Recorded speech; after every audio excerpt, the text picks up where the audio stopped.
Oke. Nah, ada istilah triprakara, 3 perkara. Pencari ilmu harus punya karakter lilo, trimo, legowo. Lilo itu lilo lamun kelangan, nora gegetun. Pencari ilmu ndak akan kecewa kalau kehilangan sesuatu. Jadi kayak kalian dibelani ngaji ke sini, itu kan kehilangan sesuatu. Kehilangan waktu. Harusnya kamu nonton TV jam segini, sinetron banyak. Saya tidak tahu sinetron sekarang apa ya. Kalau zaman saya dulu ada yang legend, sekarang mungkin tidak ada. Anak ABG. Waktu hilang, mungkin capek, harusnya tidur. Saya kalau di rumah enak jam-jam segini tidur. Tapi kan kehilangan waktu istirahat. Tidak apa-apa lilo, demi apa? Demi ilmu. Harus punya watak lilo. Beli buku, tidak masalah. Kehilangan sesuatu, kehilangan duit untuk beli buku. Saya dulu zaman di pondok, kirimannya sedikit. Cuma begitu lihat buku, mesti ngiler. Mau tidak mau harus dibeli. Bahwa nanti setengah bulan uangnya sudah habis, gampang. Mendekati teman yang masak sendiri. Teman yang masak sendiri kan dibantu-bantu apa nanti dapat. Karena duitnya sudah terlanjur buat beli buku. Tidak masalah. Tapi kan kepuasan rohaninya beda kalau sudah baca buku. Dulu tapi. Jadi lilo. Lilo lamun kelangan. Sekarang kan tidak mikir itu. Sekarang duitnya banyak bisa beli. Sudah ada untuk beli.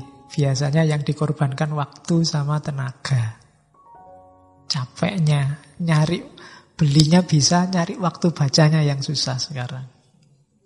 Kalau dulu waktu bacanya banyak, belinya tidak kuat.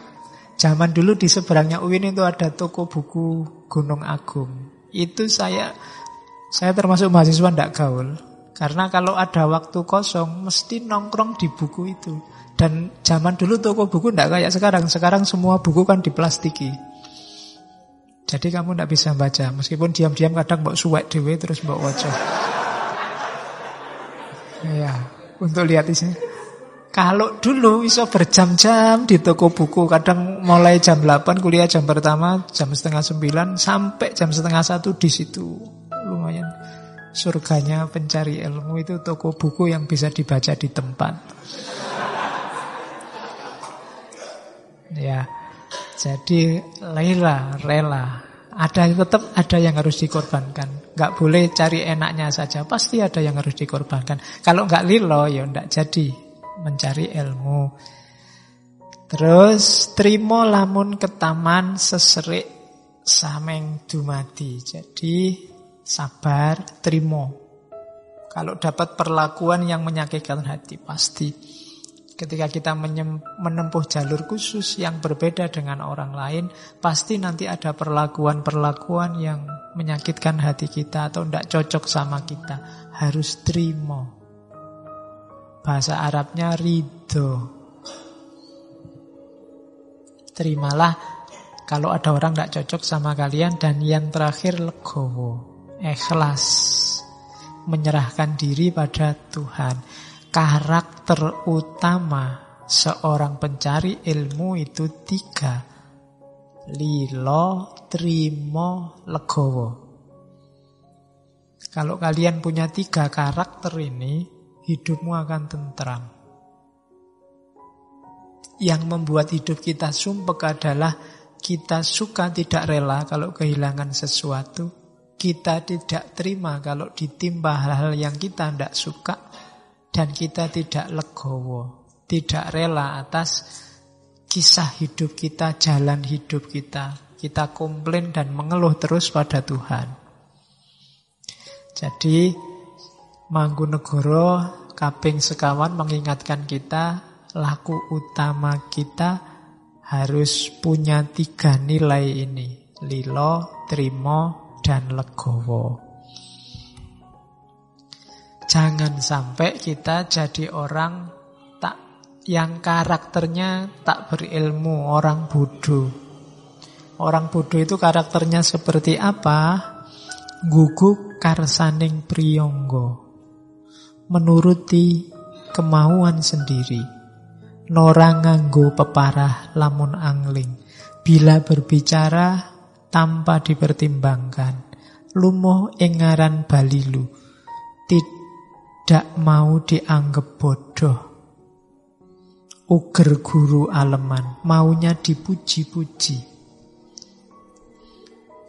Sakarepe dhewe, ingin menang terus. Kalau ngomong ndak dipikir dulu, dianggap bodoh ndak mau, pinginnya dipuji terus. Itu ciri valid, pas untuk orang yang tak berilmu. Dimanapun kalian ketemu orang ini, sendaki itu, setinggi apapun omongannya, dia sebenarnya tidak berilmu. Orangnya los itu tidak ada remnya, nggak ngerti apa yang harus diomongkan dan apa yang jangan diomongkan dan bagaimana cara ngomongnya. Kebalikannya ini, menuruti kemauan sendiri, ngomongnya tanpa pertimbangan, dianggap bodoh, nggak mau, minta dipuji terus, menganggap dirinya itu baik terus. Alamat orang bodoh. Siapapun yang menganggap dirinya selalu baik, itu alamat dia tidak pintar, bodoh. Kebalikannya, manusia yang sudah waspada terhadap situasi, nanging janmo ingkang wus waspadeng semu,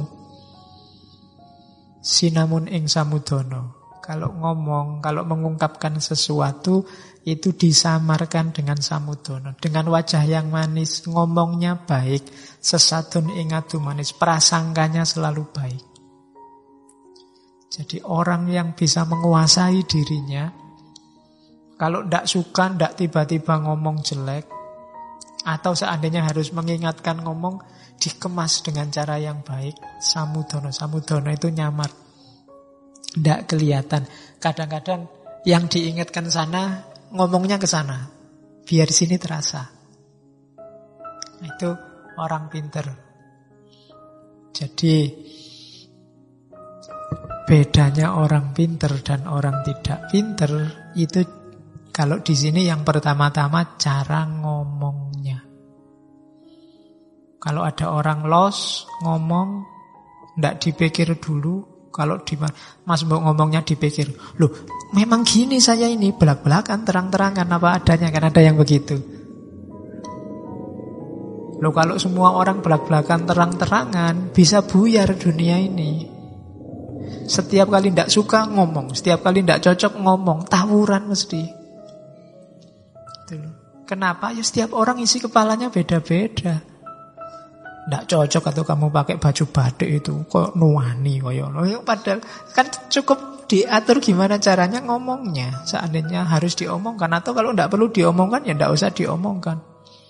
Milih warna kok hitam, warna itu yang cerah, yang itu kan ndak cocok juga. Kalau ini tak omongkan juga kan tawuran. Aku bisa tawuran sama kamu. Wong banyak yang ndak cocok, model rambut kok kayak gitu. Misalnya, loh kan ndak cocok aku. Kalau apa ya terus tak omong kan ndak. Oke, ya sekarang ndak ada sini model rambutnya bagus-bagus. Ya, akan ada yang di pihak tengah full itu. Zaman dulu ngarani model bokong. Jadi dulu Rano Karno zaman dulu. Oke, ndak. Jadi jangan dikira orang yang belak-belakan terang-terangan itu baik, katanya enggak. Itu menunjukkan orang tidak bisa mengekang dirinya. Menunjukkan dia tidak pinter. Dianggap bodoh tidak mau. Pengen dipuji. Kalau ada orang ngomong, saya itu ya sukanya belak-belakan gini, itu berarti dia sebenarnya pengen dipuji. Wah bagus sampean jujur, kan pengen gitu. Setiap orang ngomong ada sayanya, itu biasanya pengen dipuji, kesayaannya itu, keakuannya itu. Aku ini ya gini, terserah kamu suka apa enggak. Itu sebenarnya dia pengen dipuji, akunya itu. Nah itu diingatkan oleh Mangkunegoro lewat Wedotomo. Ada lagi lanjutannya, ciri selanjutnya orang tidak berilmu. Si Pengung Nora Nelegowo, sang Soyordo Deniro Cacariwis. Seorang dungu tidak menyadari bahwa bualannya semakin menjadi-jadi. Ngandar-andar angen dukur, bicara makin ngelantur, kandane Nora Kaprah. Bicaranya tidak masuk akal, tidak jelas. Soyo elok aleng kolong kanganipun, makin aneh dan tidak ada putusnya. Si Wasis Waskito ngalah. Ngalingi marang si Pingging, yang pandai waspada mengalah, menutupi aibnya si Tolol. Jadi ini lanjutannya, ngomongnya ndak jelas, ngomongnya ngelantur, ndak masuk akal, ngeyele pol. Nah, kalau gini rumusnya apa? Si Wasis Waskito ngalah. Kita sering pakai kalimat sing waras ngalah. Ada yang tidak setuju. Hari ini ada yang bilang yang waras jangan ngalah, yang waras tidak bisa. Kalau kamu tidak ngalah, kamu gegeran sama orang yang modelnya kayak gini. Hasilnya apa? Debat tidak jelas. Hasilnya kamu masalahnya tidak selesai, musuhmu tambah banyak. Jadi kalau memang ingin meluruskan, tidak usah dilawan dia. Kasih tahu saja mau idhoh, hikmah atau jadal. Jadal itu ngelawan, jangan dilawan. Jadi ngalah dalam arti kalau ada orang ngelantur kayak gini ngeyel ora gelem kalah, bahasamu hari ini apa? Dogmatis, mesti benar, mesti apik. Jangan dilawan, kamu ngalah. Ngalah dalam arti jangan ditabrak langsung. Kalau kamu tabrak langsung tidak menyelesaikan masalah, cuma nambah masalah. Jadi bener sing waras ngalah. Dakwahlah dengan hikmah. Jangan diajak tawuran, mesti ngeyel. Tidak akan selesai. Ya sudah, tunggu dia sampai lerem, nek basa Jawane, sampai situasinya memungkinkan, masuklah dengan omongan, masuklah dengan contoh perbuatan. Jangan dilawan saat itu. Kalau dilawan tidak ada habisnya, kayak kamu diskusi selamat hari Natal kemarin. Siapa melawan siapa tidak jelas, hasilnya kan tawuran. Itu kan musiman, tahunan. Iya, tiap Natal gegeran, nanti tahun baru ya gegeran. Sekarang sudah mulai, jangan rame-rame di tahun baru. Padahal yang larang rame-rame yang paling rame. Ya kan, tawuran. Itu Januari tahun baru, nanti bulan Februari rame lagi, Valentine Day. Haram apa halal? Ya kan? Mesti tawuran terus, tidak ada akhirnya. Mbok kamu ngasih dalil apa aja, yang ada di kubu kanan ya di kanan, yang ada di kiri ya di kiri. Dengan dalilnya masing-masing. Maka sing waras ngalah. Jangan nambah situasi. Kalau kita sudah wasis waskito waras, ya jangan ikut-ikutan gegeran kayak anak kecil. Menunjukkan kita belum matang kalau ikut di sana. Jadi ya ben lah. Ditunggu dulu sampai situasi jernih, sampai orang saling terbuka, saling mau menerima manfaat dari sesamanya baru jalan. Tapi kalau lagi panas-panasnya itu, kamu masuk lewat jalur manapun, ditabrak dari arah berlawanan mesti. Oleh yang berbeda pandangan. Jadi itu karakternya. Jadi kemarin kalau ada yang tanya dari mana kalimat sing waras ngalah, kita sekarang punya referensi. Oke, untuk malam hari ini saya cukupkan sekian dulu.